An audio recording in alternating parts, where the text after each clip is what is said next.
shall I just say, I love that voluminous, angelic spirit of oneness that just seems to freely flow so easily from her light. Thank you. One race, one humankind. One. I have a question for you. Of course, hold that thought. Because remember, last Sunday, whoa, man, we were a packed house. It was a big Sunday because it was our Volunteer Appreciation Sunday, and we were also honoring the practitioners. It was amazing. And a part of the amazingness of it, and I got to hear some feedback this week based on that, is our projector wasn't working. It was actually the cord to our projector that wasn't working because we had two projectors and neither one of them worked. So I remember just inviting all of you to use your imagination and visualize in your mind's eye what I was going to project on the screen. And I got some great feedback on that, on how, wow, that I really got to use my imagination, and that allowed me to open a whole different way of experiencing service. But there's a couple of pictures that I really want to show you that I had mentioned last week, but I didn't get to give you the visual. And that is the week before, as you know, half of our community, or some of our community, was out marching at the Pride Fest parade in Denver. And if you could put those pictures up there, I just wanted to show you. Now, a part of the cord issue is one of the prongs is going bad, and it gives a yellow color to everything. So I just say, let's take a moment to step back in time and be nostalgic as to when the film used to show everything as yellow. See, we can be so creative. But a cord has been ordered and it's on its way. So this is, hopefully the last Sunday we'll have a yellow tint and a nostalgic experience. But here we are, marching in the Pride Fest parade. Thank you to each and every one of you that showed up to march, and for each and every one of you that were here doing service that morning that allowed us to march. If you could go to the next slide, here's some more fun pictures of that. Yay, there we are. It was so much fun. And as I mentioned last Sunday, somebody who attended this from our community for the first time said, oh my gosh, it was amazing to go and participate in this because I truly get it now, why we do this. I get it, because there's something about holding in mind and knowing the truth about something, and then there's something really magical about taking it into action. You know, we can know all day long. But when we live and when we take it into action and we see so many other people coming together to support oneness and unity and that we're all one race, it's powerful. It does something. It causes a shift inside of us. So I really wanted to share those pictures with you. So moving on, I have a question for you. And let's go to the next slide. So we've got some meditation going on here. And the facilitator of the meditation is saying, find your center.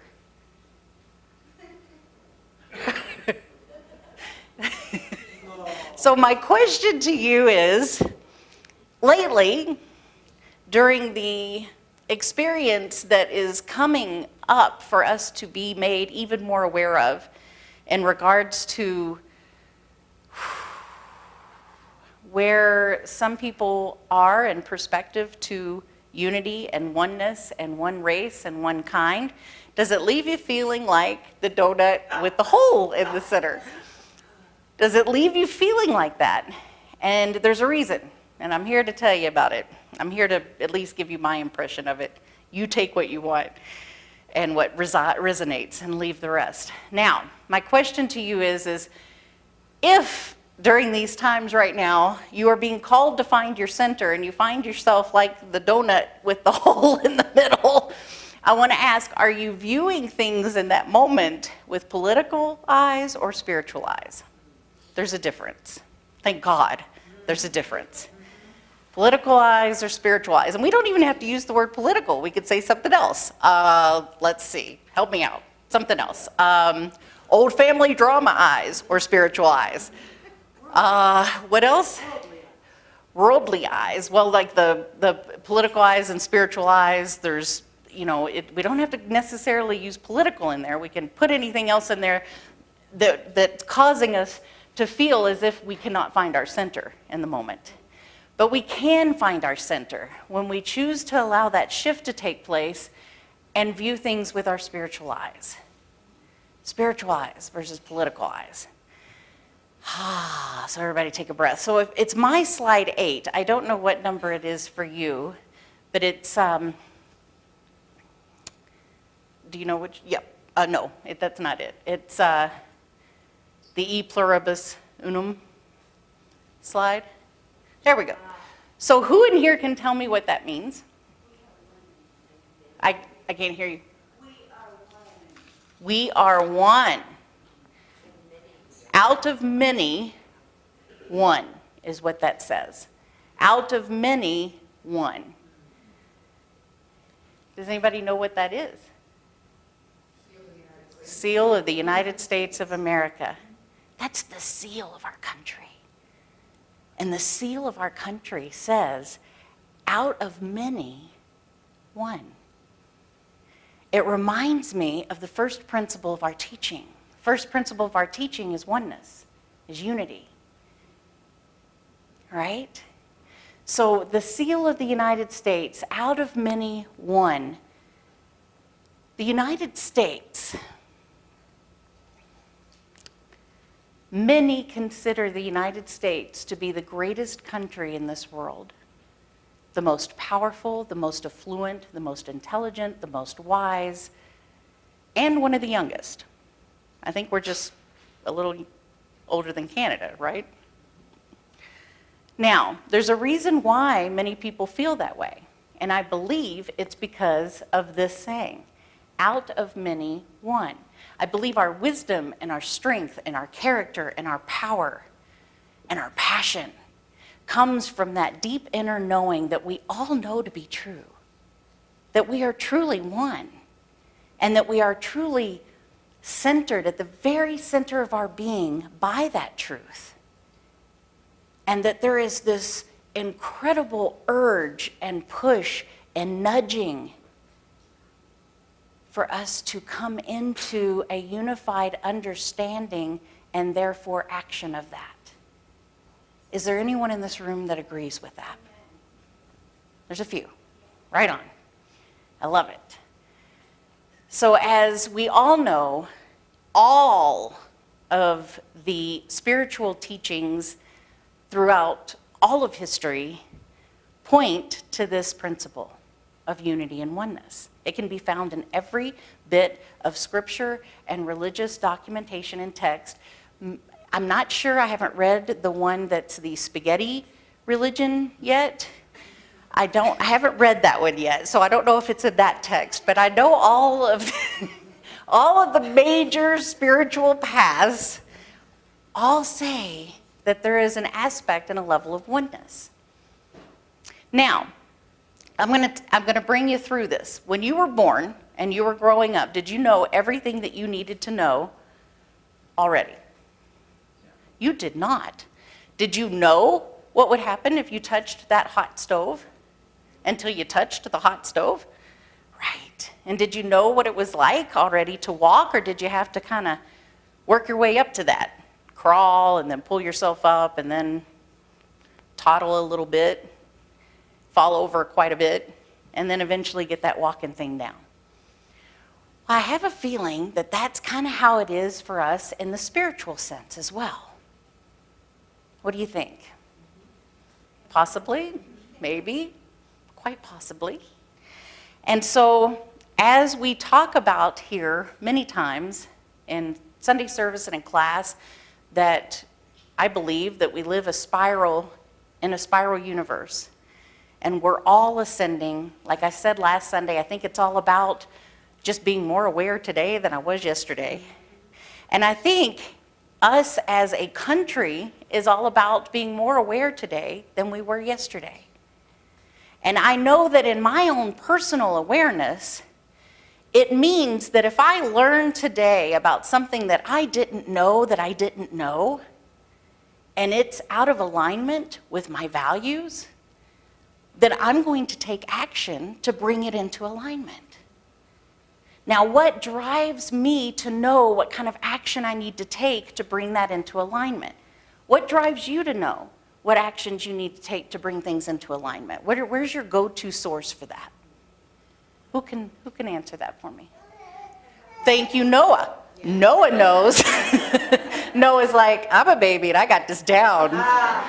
So what Noah said, because I speak baby, is you go to the heart, you see. It's the heart that is my go-to place that I use to give me guidance and direction on the action that I need to take to bring something into alignment or more into alignment, because I became aware of what I was not aware of previously. And what does it feel like when we do that? What does it feel like? You guys, are you following me enough to answer that, or do I need to give some more context here? What's it feel like? I know what it feels like for me. What's it feel like for you? What? Peaceful? Yes, peaceful.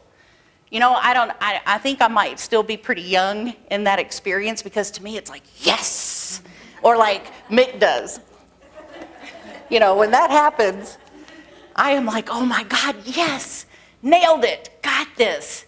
I mean, yeah, it's a split hot second, because then there's a new thing to come into greater awareness of, to bring into alignment and all that. But in that moment, it's like, yes. Now, if you think back about the creation of this country and all the decisions that needed to take place and all the unification that had to take place for us to live as we do today, think of all of the millions of yeses that took place, and all of the million more that are set, that we are coming into alignment to have, because we are coming into a greater awareness about so many things right now. My goodness, we're like on a fast track, super highway to learning greater awareness about how we want to think about and bring about in the space that we live in, whether it's our own body, temple, and home and family, to our country, to our world. There is no difference. There's no differentiation or distinguishing of that. It's all the same. It's all one. And I'm going to take it a step further here. When we don't understand something, we tend to fear it, or at least be confused by it. And when we're confused by something or we fear something, we tend to recoil and not be too accepting of it until we gain a greater awareness or knowledge about it, until we have that time where we're open to try something different or to reach out, where we go to the heart to allow that to be our guiding factor to bring ourselves more into alignment of that which we are feeling confused or fearful about, right? Do you think that might be what's going on right now? Possibly. Possibly. It could be. It certainly could be. And there are people that show up in our lives that are kind of on that trajectory of children learning. Children going from not knowing what they don't know to knowing what they don't know to knowing what they know. And we're all doing that. We all do that in our lives, in every ounce and aspect of our lives. And I know it's so much easier for me to be me and look at the other person and go, don't they know that? How is it possible that they're not following their heart with that decision? How is that possible? Where I can just turn right around and be in a state of not knowing what I don't know about something and not following my heart about it. It's hard to see it within ourselves, but it's really easy to see it in other people. So what is this? What is the thing that we get to call upon that is kind of like the prescription we're given to people? What's the perfect prescription that we really need to give to people, including ourselves?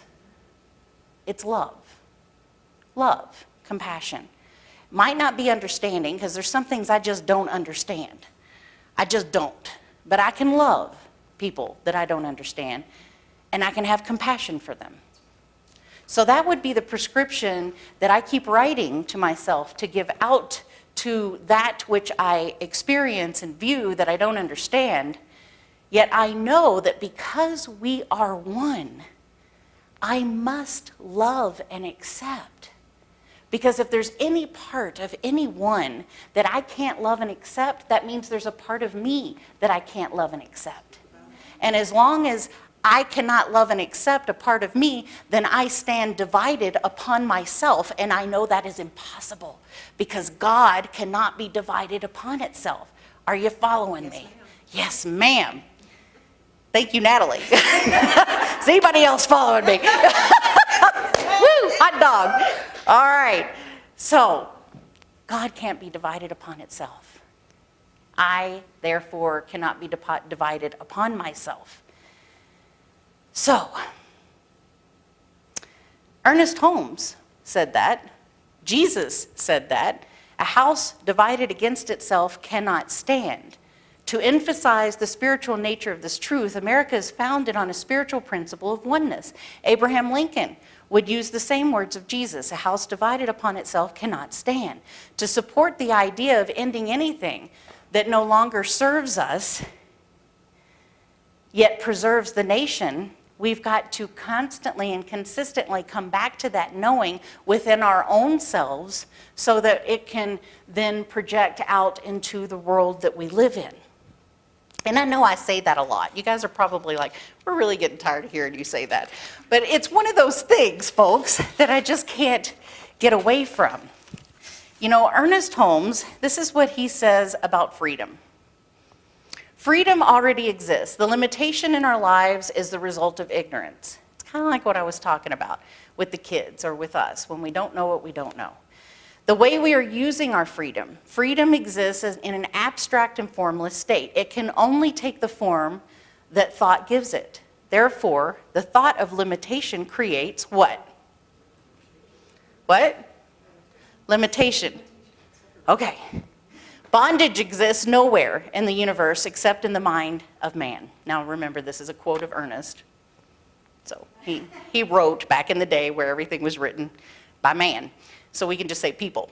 And freedom is his or hers at the precise moment that he or she recognizes their liberty and steps forth a free person. A free person. What's it take to be a free person? Based on that quote, or based on what you know to be true. What does it take?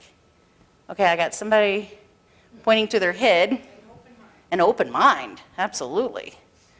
Yes, I'll reread that. And freedom is theirs at the precise moment that they recognize their liberty and steps forth a free man, a free person. Enlightenment alone can produce freedom. Enlightenment. Now, there's a difference, folks, between enlightenment and knowledge and information. A robot can be programmed to have access to all the information in the world. Would you consider a robot enlightened? Would that robot be able to make decisions based on the robot's heart? No. Now, we as people, and I honestly believe animals do this too, we have that ability, right? We do, don't we? Right. And what is it that causes us to make decisions based more on the heart? It's when we have moved from that level of understanding and awareness to a place of oneness, of considering everyone my brother and sister, everything connected and tied to me. If I know that I am one with absolutely everything, why on earth would I make any decision or speak any word that would be hurtful or destructive? Now, that's a loaded question. That's a really loaded question because we know why we do it. How many of us self-sabotage? Or you self-sabotage, right? So if we can't even do it for ourselves, how are we expected to do it for other people as well? Well, when we move into that self-awareness of knowing and we experience the pain of it, we experience the confusion or the fear or whatever comes from it, we gain a greater awareness that gives us the opportunity to experience true freedom by stepping into liberty of having enlightenment about that, right? I have greater enlightenment today than I did yesterday. Thank you, God. What am I going to do with it? What are you going to do with it? And is enlightenment important to you? What is important to you? Because we kind of talked about that last Sunday, our values, how our values match our actions. So when I see people making decisions, especially people in leadership, making decisions that tends to have an appearance of not being in alignment with my values, what's my prescription? Love and compassion. Love and compassion. Those dear children that are still learning what's important and valuable and the driving factor of our decision making. I got to say that to myself too. How often do we look in the mirror and do we say, oh, you dear child, you just keep going, girl. You just keep trying. You just keep opening that heart and soul and mind. And when you gain that enlightenment, can you please have the courage and the tenacity to take action on it? That's my prayer. So my prayer and my prescription with love and compassion is to know that for our leadership, is to hold that space for our leadership. And to know this quote by Ernest that says, it can only take the form that thought gives it. Therefore, the thought of limitation creates limitation. So the thought of liberty creates, the thought of love and compassion creates. So if I see somebody making decisions that can affect themselves, or maybe not themselves, maybe just a lot of other people, that is not in direct alignment with my values, man, am I going to collect as much love and compassion as I can possibly collect in that moment and bestow it upon that which I see showing up as needing it. And if that includes myself, then I'm going to include myself in that. Now, we are one, but we are not the same. Now, if you really get down to it, like, yeah, you know where I was going. If you really get down to it, we really are the same. But there are things that we get to celebrate, that we get to honor as humankind. I celebrate our diversity. I celebrate it because all of the things that we experience today did not come from one particular thought pattern or culture or race, did it?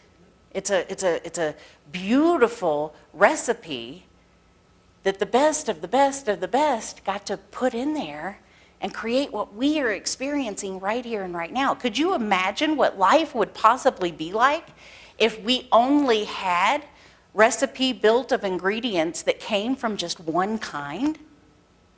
Wow. It would be kind of one-dimensional in a way, right? I mean, we certainly wouldn't have multiple dimensions, would we?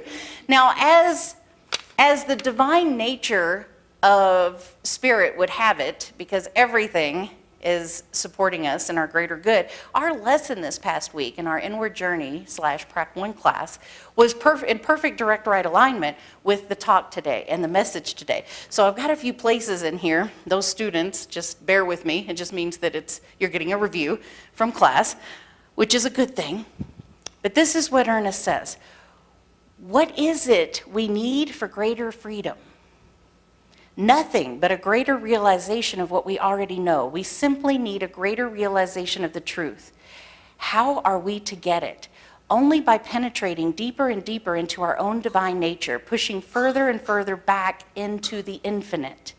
Where are we to do this? There is no place except within that we can do it.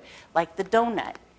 Find your center. And the donut's like, ugh, I got no center. But we do. So in that moment where you feel you cannot find your center, Ernest is saying, push deeper and deeper into the infinite that dwells within us. So we know to do that, right? I know that we know to do that.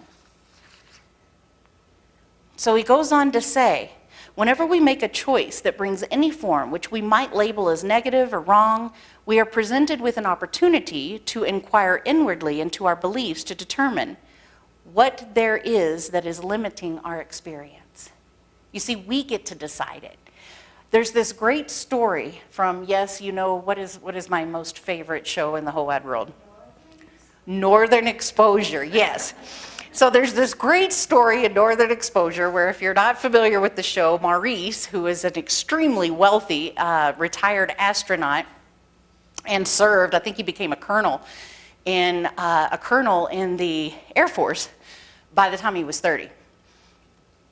He was stationed in the Orient, in Asia, when he was very, very young. He actually lied on his application to get into the service because he wanted to get in. So he was 16 and he lied and said he was 18. So if you can imagine a 16-year-old boy getting shipped off to Asia, he sowed some wild oats, let's just put it that way. So years later, after he retired as an astronaut, he had a family come visit him, the mother, the son, and the grandson. And the grandson's the only one that spoke English. And the grandson tried to explain to Maurice that the son was his son. Right? Maurice had a real hard time with this. Yeah. And as there's a language barrier, but through the language barrier, he got to know his son, and he discovered his son was an engineer. He was bright. He was strong. He arm wrestled him. He discovered there were a lot of things, there were a lot of values that his son shared with Maurice, but he just couldn't accept him. And so he was talking to Dr. Fleischman about this, about how he was all bent out of shape and feeling icky because he was not able to accept his son. But he had all these incredible qualities that he really honored and respected and appreciated, and was like, he's the perfect son for him to be my son. I just can't accept him. And so Fleischman's like, well, why can't you accept him? Well, he's Asian, right? So Dr. Fleischman's looking at him like, so what the heck does that mean? And Maurice was just like, you don't understand. It's not my culture. It's not how I was raised. And Dr. Fleischman was like, thank God. And Maurice is like, what are you talking about? And he said, well, that's not hereditary. That's not biological. You aren't stuck with that. That's entirely your decision and your choice. And Maurice is like, well, what's that supposed to mean? Why are you so excited about that? And Dr. Fleischman said, because you can change your mind. Yes, please. In this moment, you can change your mind. If this boy is exactly what you would have ever wanted in a son, but you can't accept him because he's Asian, change your mind about that, Fleischman said, and quickly, before he goes back home, so you can have a great relationship with this man that you sired. So that's what I'm talking about, folks. There are so many things, and thank you, Natalie, because we were chatting right before service. There are so many things that we can tend to get our panties in a bunch about on a daily basis. And is it really necessary? Does it really serve us, other than to get our attention so that we can make a different choice? So wouldn't you say that that might be going on a global scale right now? The global scale might be getting its panties in a bunch so that it can become aware of what it needs to become aware of so that it can make a different choice if it so chooses. It's all up to us individually. We can so choose to make a different choice if we want. That's okay. I'm good with that because I have a prescription of love and compassion. That's not going to change. Whether people make what I would consider the right choice, and let me caveat that with that's judgment, and I'm not going to do that. But if people don't make the choice I would make, does that mean I'm going to withdraw my love and compassion? No, but we see it all the time, don't we? Is there a chance that maybe we can stop doing that? Oh, I heard some yeses. Right on. Yes, because the more and more we provide love and compassion as the prescription, when all of that comes into our experience, then it heals. People are supported in making other choices, like Maurice. People feel like they have the opportunity to make other choices where they might not have been supported in doing that before. That's really important, I think. So, I want to also share a little bit more of what Ernest had to say about that. Nothing in any part of this whole could be considered freedom which would destroy the liberty of some other part of it. Right? Right. That would be self-destruction, would it not? As Jesus pointed out 2,000 years ago, that would be a kingdom divided against itself. Now, I know I already covered this, but this is important. The kingdom of God is one kingdom. So we know that true liberty must spring from true unity of good. On the other hand, in the manifest universe, we see diversity, multiplicity. No two people are alike. No two blades of grass, no two grains of sand, no two flakes of snow, no two drops of water are alike. And yet they are all merged into this eternal unity. Therefore, we see that this first principle of life, of oneness, and the first performance of life is multiplying itself without dividing itself. Whoa, mind blown. Think about that for a second.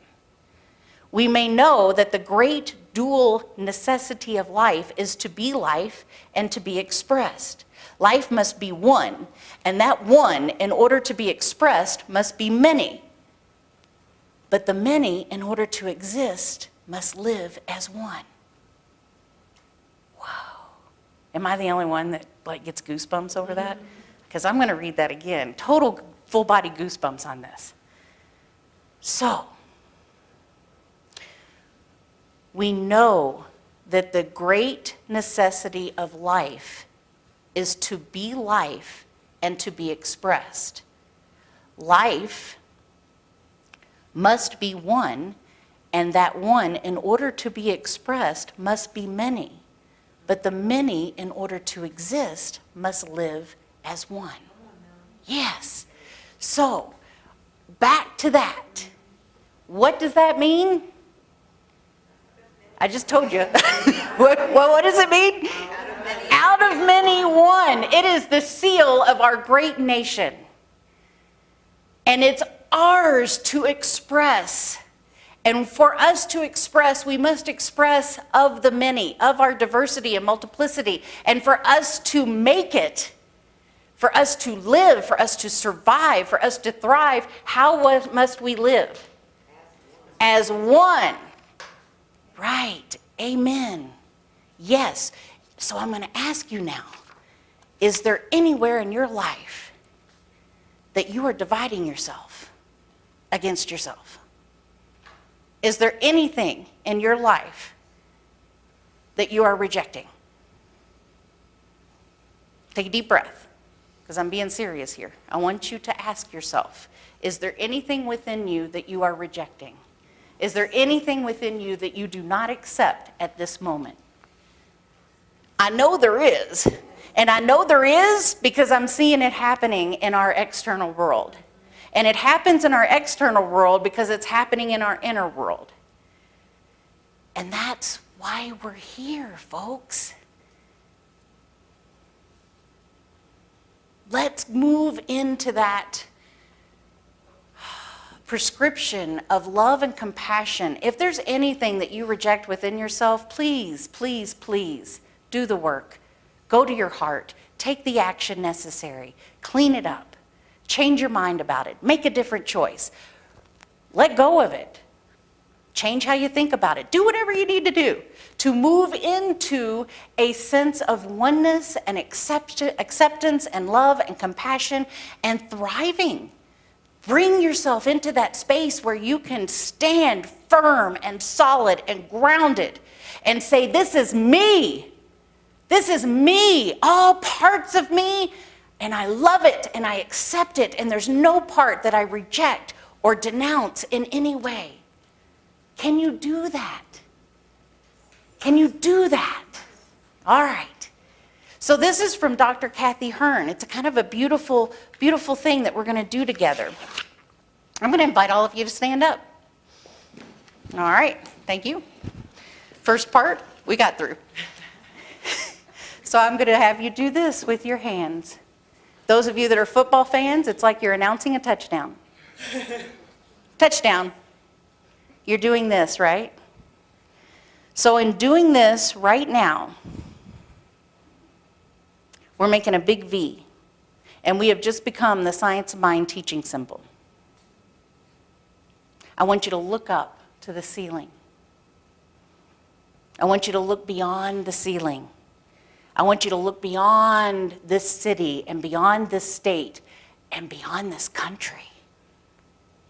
I want you to look into the infinite, into the cosmos and the divine reality that stands behind it. And I want you to become one with it right now. I'm inviting you to embrace this reality that you are one with the divine cosmos. You are one with the energy that has created you and your neighbor, and that there is absolutely no separation in that at all. And so I'm going to invite you to bring your arms down and bring them down a V, down to the bottom. There you go. So we just connected with the infinite cosmos. And when you bring those arms down in a V, pointing down to the ground, grounding into the earth, we are bringing that infinite reality and knowledge of spirit right down into the very center of our body and our being and the ground that we walk on. There is no differentiation. There is no division between that infinite cosmos and yourself and this precious ground that we walk on.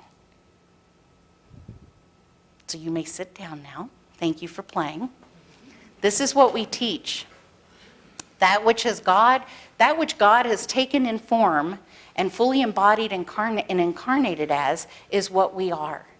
And if that's true for ourselves, then isn't that true for Cindy and Greg? Isn't that true for Linda?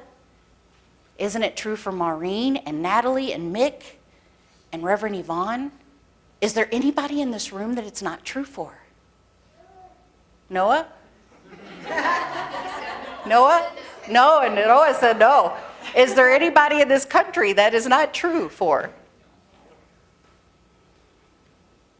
Is there anybody in this country that you are not one with? Is there anybody in this country that it's not safe for them to walk the alleys of your mind? Because if the answer is yes, I'm inviting you to move into a different experience with that.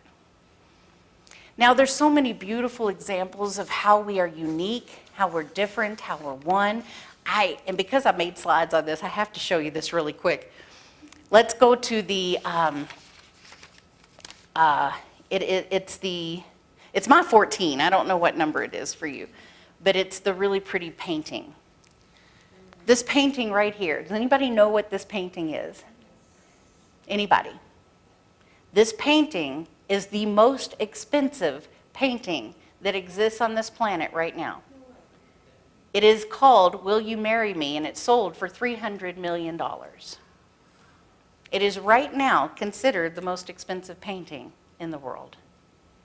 Look at that painting. Now, if I had asked you to describe to me what you thought the most expensive painting in this world would look like, would you have come anywhere close to describing that painting? Probably not. Pretty amazing, isn't it? Now let's go to the next slide. Now this one really gets me. Oh, and I forgot. I was going to bring my painting in. I forgot. Darn it. Here we go. Look at that. That is the third most expensive painting in the world. Can you believe it? Okay is right, because honestly, I think I could do that myself. But that one, oh, and the one before, I forgot to tell you the artist, was Paul Gauguin. And Paul Gauguin is deceased, passed away. Yes? It's Paul Gauguin. Thank you, Paul Gauguin. Thank you, Charlotte. In Tahiti. Tahiti, that's right. It's painted in Tahiti. Thank you, Charlotte. You go, girl. So it's Paul Gauguin, and it was painted in Tahiti. The other one's setting is Tahiti, and is entitled Will You Marry Me? This one is Jackson Pollock, sold for $165 million. Third most expensive painting. Wow.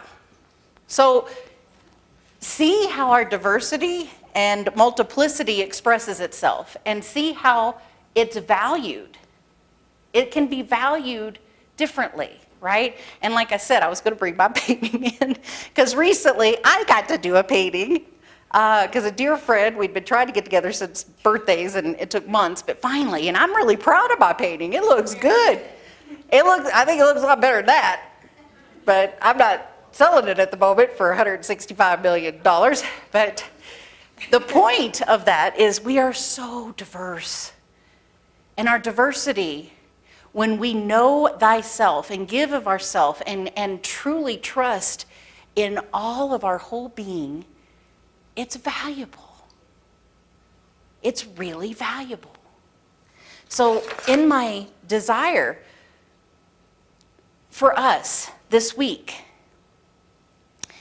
my desire and my invitation for all of us this week is to value yourself as meaningful and precious to the whole, because you are. And to see that same divine reality and presence in each and every person, because they are. And to see and honor everyone you meet, their differences and their individualized expressions, and to be the action of God from that place. Now I'm going to say that again. To see and honor everyone you meet, their differences and their individualized expressions, and to be the action of God from that place. Short video, going to show you really quick because it's important to me now that we're done with the talk. This is it's less than a minute, so hang with me, folks. And when you started, if you could, go to full screen and turn the sound way up. Let's just hope it goes through.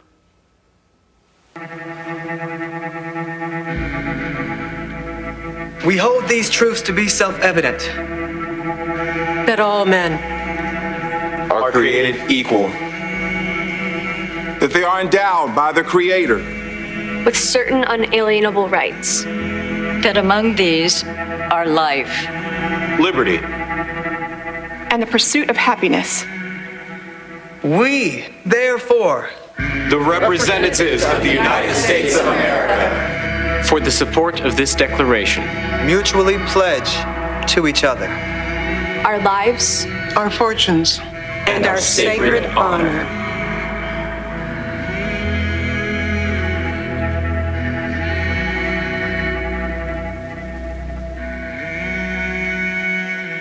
Did you guys read that? Everyone, yeah, I get tears every time I hear that. Everyone there was a descendant of the original signers of the Declaration of Independence. Did they all look the same? No. Were they all the same gender? No. Were they all the same color? No. Were they all the same age? No. So you would say they were diverse? Yes. That's the beauty of what built this country. That's the beauty of what Ernest Holmes and Jesus pointed out, and I'm sure other major spiritual prophets and teachers did in the past, is to say that our strength comes from our differences, from our diversity and multiplicity, and our ability to survive and thrive comes from our knowing of unity and oneness. Amen. So there's a quote, Rumiism, real quick, because we missed it last week. I can't forget Rumi. Our Rumiism for the day, and as you know, Rumi is our 10-year-old doggy that gives us our quotes for the day, or the week. Everyone sees the unseen to the proportion of the clarity in their heart. Okay? So there's that prescription of love and compassion. Okay, now let's go to the quote that I'd like for all of us to say. It's our affirmation for the week. Here is our affirmation of the week. If you will all say this with me, I will be so grateful. It should be the last slide. The one with just the words. There we go. Everybody ready? Yes. I recognize, honor, and celebrate the unique variations and expressions that show up as the divine. This includes me and everyone around me. And really, it includes everyone. We could just say everyone. And so it is. Miss Natalie, will you sing us in?